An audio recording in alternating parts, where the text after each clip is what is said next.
දෙවියන් දුටිමිමා මිහි පිටදිම අයිවන් උඹලා තාත්තා අතන වැඩ කර ඉද්දි දැක්කේ නෑ වගේ ආයි. නෑ බං ඔය මං එපා ගිය තැන් තැන් වල වැඩ ගන්න ගිහිල්ලා. මටත් කියලා හරි රස්සාවක් නෑනේ බං. මොනවා කරන්නද ඉතින්?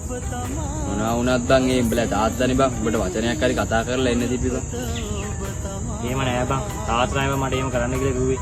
නැත්තම් මං කවදාවත් දැක්කේ නෑ කියන්නේ නෑ බං තාත්තව. ඒ මොකද්ද බං ඒ කතාවේ තේරුම?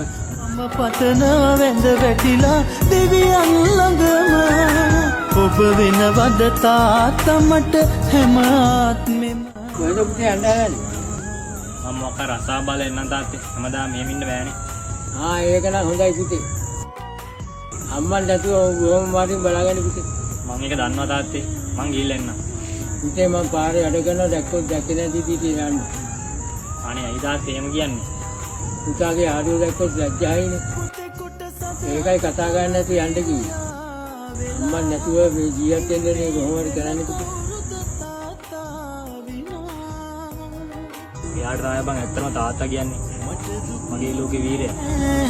ඔබ සැප විඳින ආඩම්බරයි ඔබ මගේම කියන්න මගේ තාත්තා කියන්න සතපත දෙනුම නොවේ මට සරල උනේ